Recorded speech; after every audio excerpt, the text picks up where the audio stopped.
The most famous sandwiches in New Orleans. I've wanted to go to New Orleans for ages. I'm a massive fan of X-Men, and Gambit, one of my favorite characters, is from New Orleans.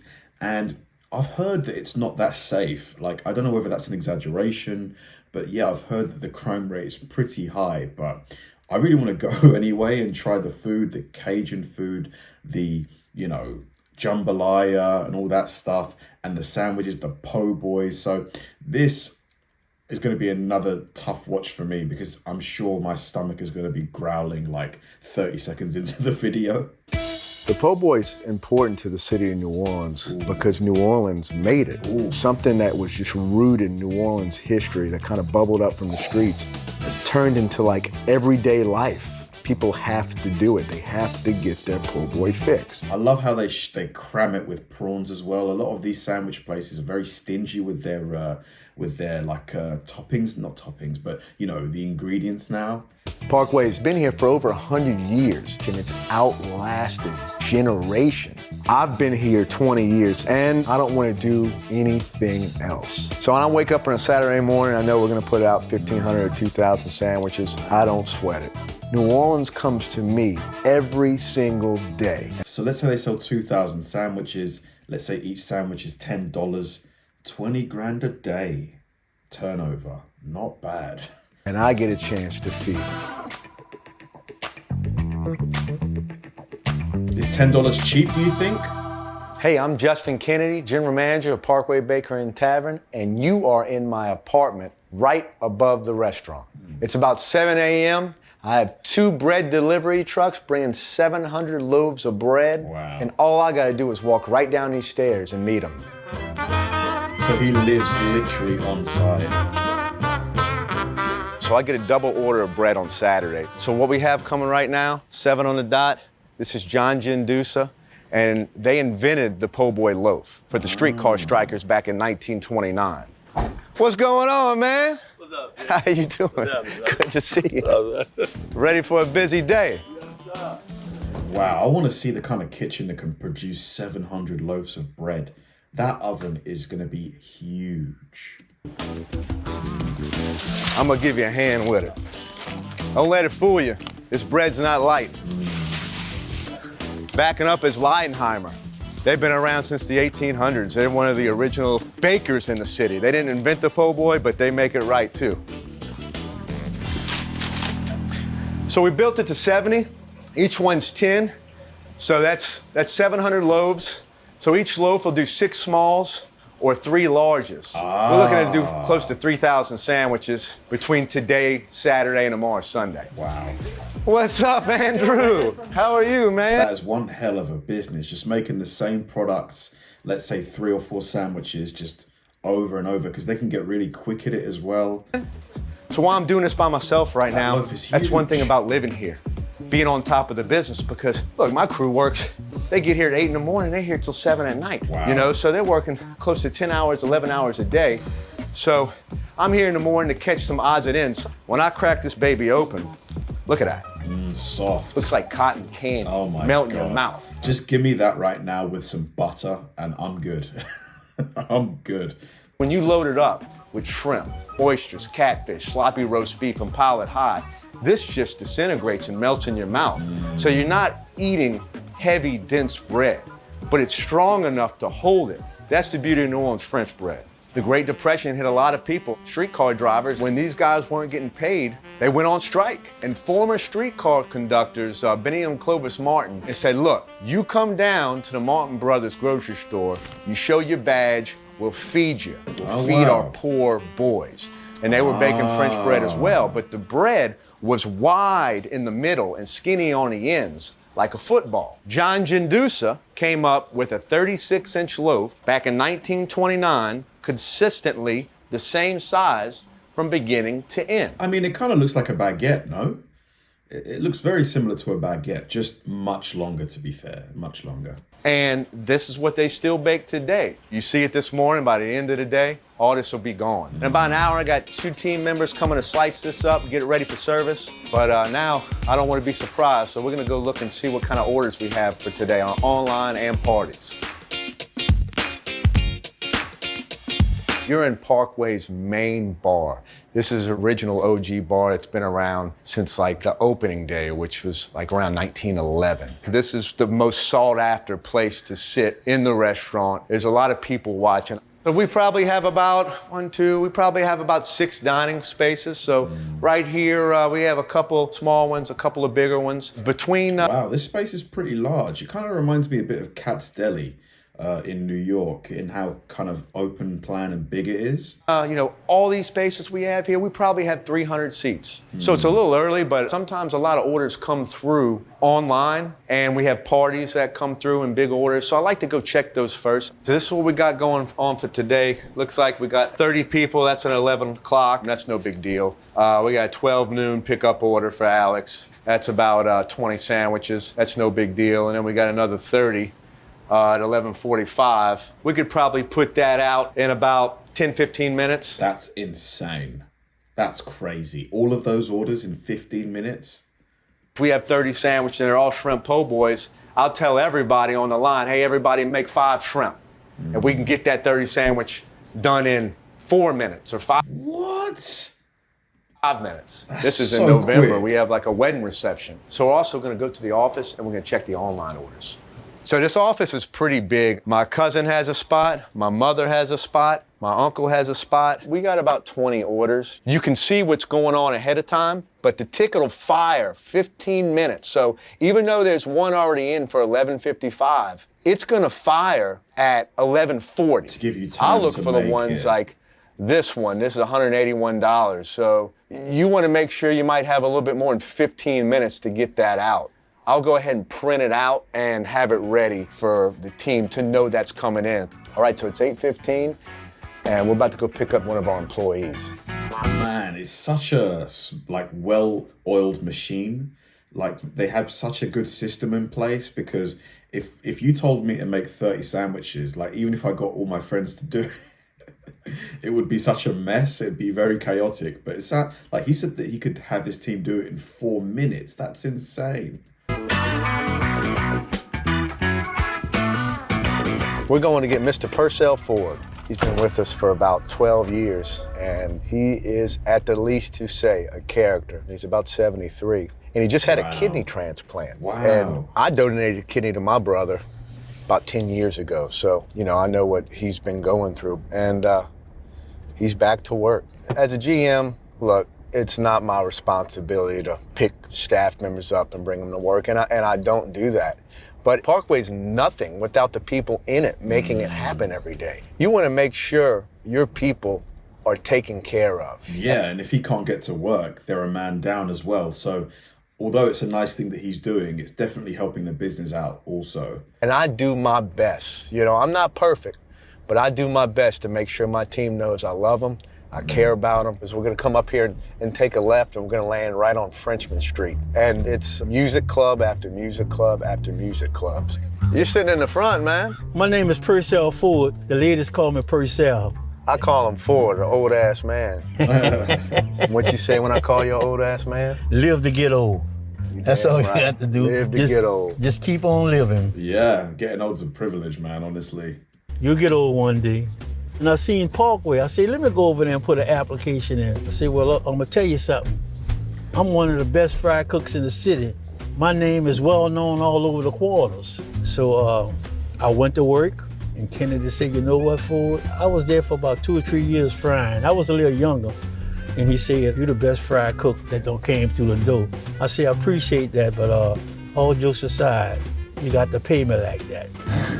But like I say, it's a nice place to work for, and I appreciate everything he done for me. You know? We open in 30 minutes, man. Let's get to work. Stop all that talking, man. Well, you see what I'm saying about it? All right, gentlemen. I'm gonna holler at y'all later. Y'all stay cool. Go in now. there and psych them up. Get them all happy, Ford. All right, babe, I hear you. Thank you, man. So it's about 9 o'clock. It's about an hour before we open the doors. I'm about to go prep some roast beef. There's so many things involved in this job. Like, there's almost nowhere, like, how some jobs you can find time to kind of hide and chill out and kind of like, not do your job in a way. Like this, he is on like the whole time. Like, it is a very sort of like hands-on job. That beef looks amazing. Hello, Miss Dawn. We're constantly prepping throughout the day in these back kitchens to feed the main one to get the sandwiches out. And you're in the roast beef kitchen, so that's all we do in here. We'll do roast beef, and we'll cook about 400 pounds a day. So this roast beef is for the signature sandwich at Parkway Bakery, the roast beef po' boy. It's smothered in gravy. Put it on a sandwich with mayo. That French bread I showed you, toasted just right, can't beat it. I mean, look at this. This is chuck roast. I mean, we do about 2,000 pounds a week. I need to know how much these sandwiches are. How much do you think these sandwiches are? Probably between $10 and $20, you think? Less? I've got no sort of frame of reference outside of Subway, really. To a ton a week. And chuck roast is very fatty. There's grains going all over the place. It's best known and best uses for hamburgers. But in this case, if you cook it low and slow, all that fat melts away into the gravy and you're left with flavor. We cooked this roast beef, we put it in at about 6 o'clock yesterday evening, and we take it out about 8 o'clock in the morning. So about 14 to 16 hours, this roast comes out just like this. Where it's tender. Look at the way it's just like falling apart as he just pokes it gently. My God, I need to find a sandwich place. I mean, how long do you reckon it would take to get one of these flew over from Louisiana? 24 hours? Just, I mean, literally falling apart. Even though I can take my hands and just pull it apart, that's not how you want to serve it. When you're pulling it right now, all this moisture is leaving the meat and it's going to dry it out. So you want it to cool solidly together, slice it cool, put that gravy on it, put it on the line. It just makes a sloppy, great sandwich. I'm gonna put this on almost like a sloppy Joe, like almost. This pan, and if wheel it to the cooler.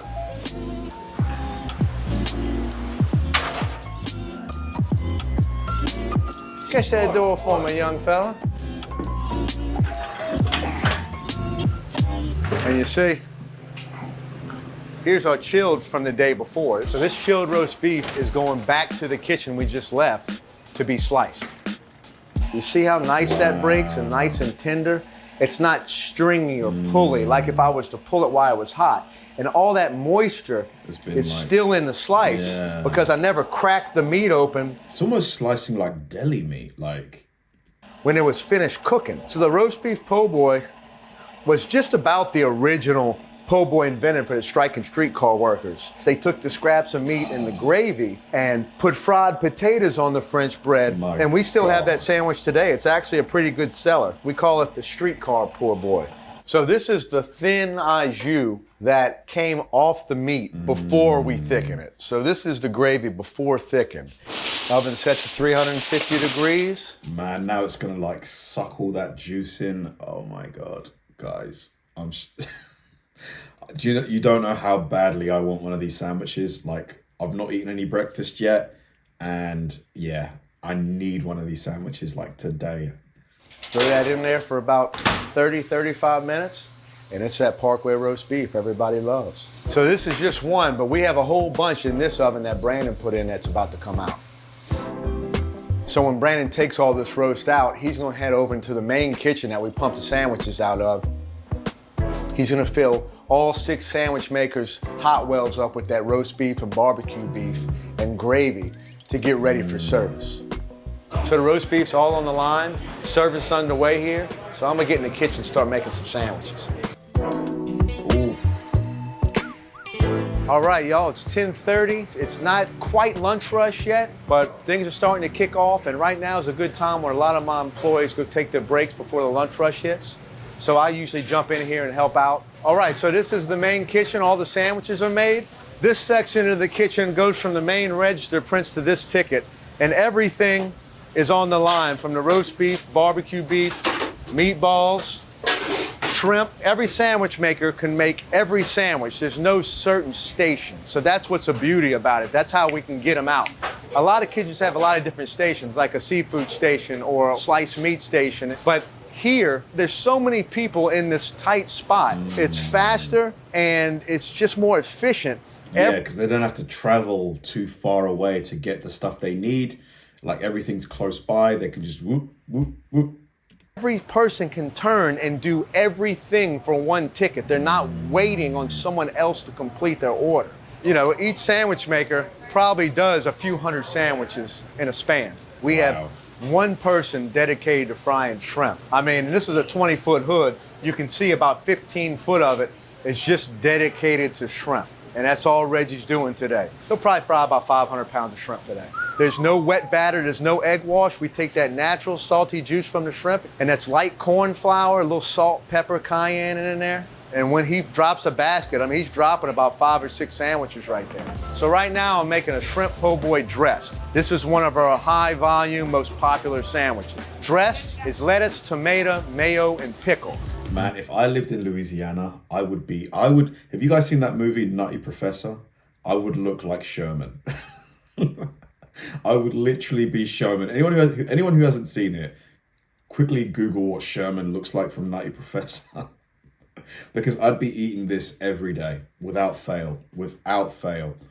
You want to make sure you get it corner to corner. So we got this fried shrimp.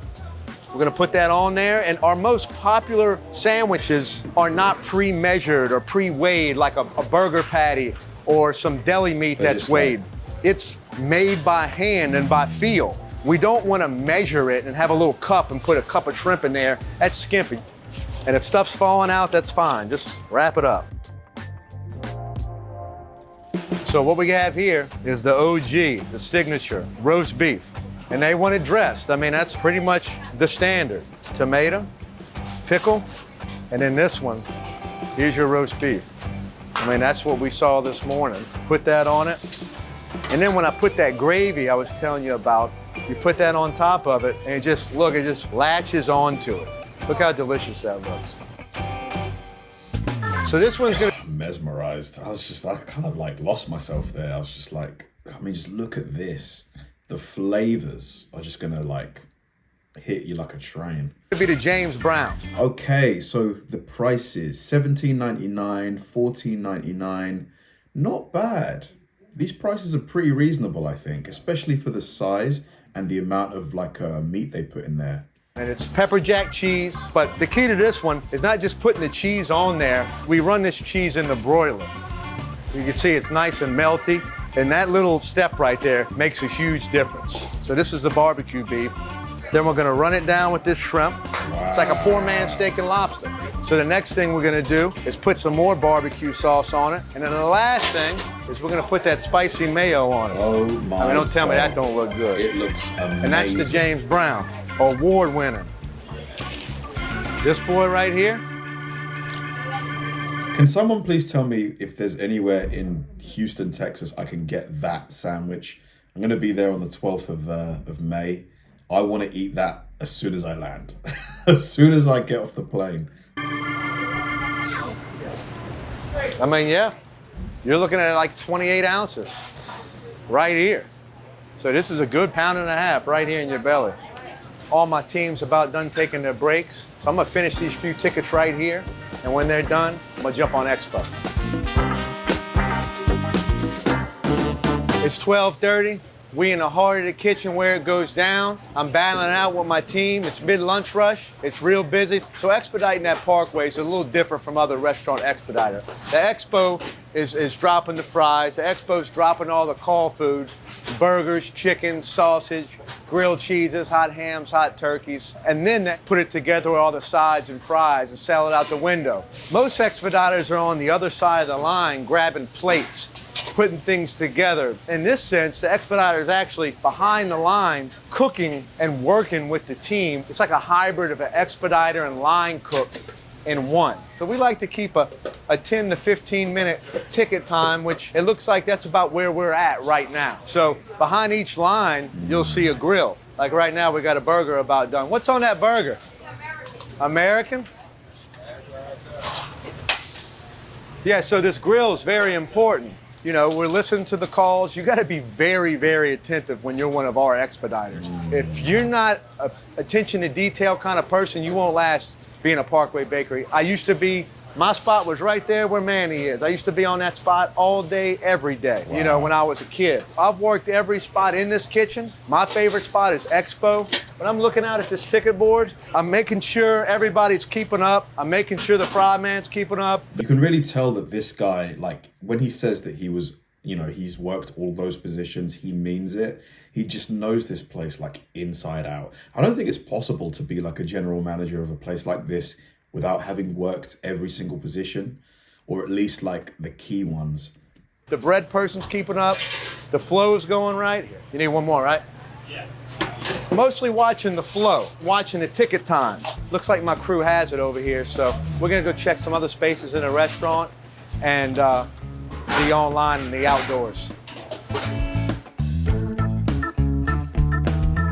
So it's about 1:30 and we're on our pre-order drive-through. You can see way in the distance over there, that young man, that's Sal. He's like the parking lot maitre d', guiding all the online and phone traffic. Basically, this came out of COVID, when it was all to go and no one could come in. We had the space to develop this to-go system that evolved into something that's like epic. You order on the online app from your house, he's mic'd up to the kitchen, and that order's ready, and they're gonna pull him up, and then Adam's gonna come out here right to the blinking light, and they're gonna get their food and go. I don't see a lot of my regulars anymore. I didn't know what happened to them. Like, where are my regulars? You go hang in that booth with Sal, that's where they are. They're coming through the drive-through. It's like a whole nother restaurant we've opened up doing. And, you know, this is a whole different revenue stream potentially, because, you know, before COVID, they probably didn't have this system. Everybody was either coming in to eat there or they have to come in to collect their orders like in the store.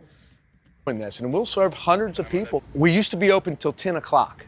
Now we're only open till 6. One of the reasons we can close early and do the same numbers as open till 10 o'clock is because of this. Is this drive-through. It's phenomenal how many people it turns out. All these spots are numbered, 1 through 90. If it's not ready, we'll park them and we'll run it to them in that golf cart right there. You got a pickup for Jack in there? Jack's almost ready. Go ahead and park them and we'll bring it right to him, Sal. I'm gonna put Jack in number 39, all right? Sounds good. I'm gonna check on it.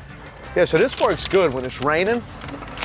You know, people don't want to get out their car. Some people use it as a car hop. They've even got a golf cart as part of the business strategy. I mean, it's an amazing business that they've built here. Fantastic products, great people working there, you know, incredible manager. 39, so this must be Jack right here. Jack, all right, man. Roast beef. I appreciate it, thank you. Hey, have a good one, man. Easy as that. Jambalaya. All right, so it's 2 o'clock. Things have slowed down a little bit. So I jumped up here in our prep kitchen to make some jambalaya, and we're gonna... Wow, so the jambalaya is only $6.99, a classic Louisiana dish perfectly seasoned with the Creole Trinity and local Cajun spices. $7, I think that's very reasonable, very reasonable. Okay, so it's a side, so it's not like a main dish. Still pretty reasonable. Make about 200 pounds of chicken and sausage jambalaya. We use about 40 pounds of sausage. This recipe came from a barbecue team I'm on called Silence of the Hams. And it's for a fundraiser called Hogs for the Cause. We raise money for pediatric brain cancer on a big barbecue team. So we're gonna fire this big boy up. And what this is a tilt skillet. And it's basically just a big pot. So have any of you guys eaten at this place? If you have, is it as good as it looks? Because to me, it looks phenomenal. Like, you know, would you recommend it for someone like me who would be flying to Louisiana, you know, maybe specifically to eat here? When you fill it up, whatever you want to, you can tilt it and get rid of the product and easily put it in pans. So first thing to do, we're gonna melt 2 pounds of butter. So here in Creole cooking in Louisiana, they call it the Holy Trinity, like the Father, Son, the Holy Ghost. Your onion, your bell pepper, and your celery.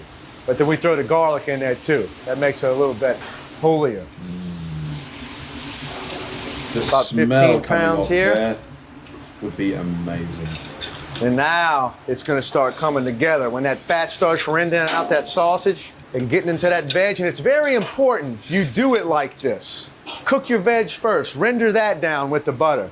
Then cook your sausage down, render that down with the sauteed vegetables. If you just throw it all in there, fill it up with water, put your rice in, you're not gonna get that flavor like if you were to do it in this step process. Because what's happening right now, that fat's getting cooked, rendering out of that sausage and soaking up in the vegetables. And if you did it on and just boiled it and cooked it without rendering, that fat could just end up floating on the top and not actually in it. Me and my wife and my baby, I can't just cook for us.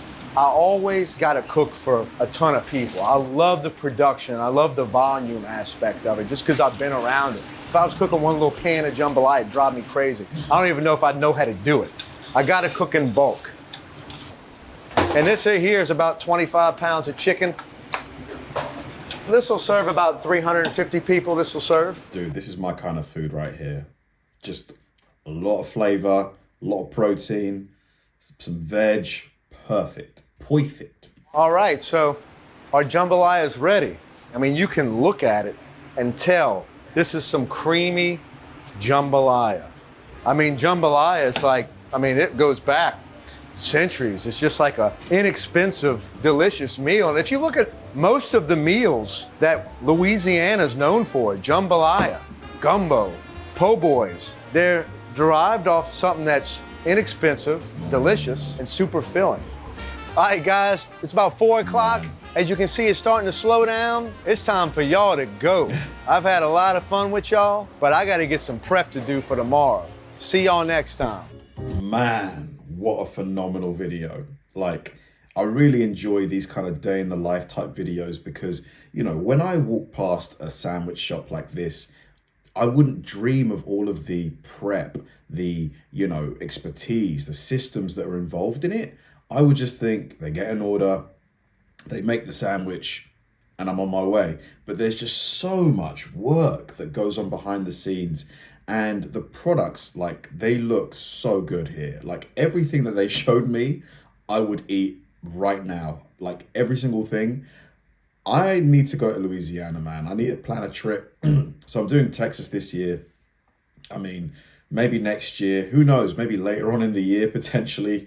I don't know, but because the food, I've always wanted to go to Louisiana anyway, and this just makes me want to go even more. Thanks for watching, guys, and I'll see you in the next one.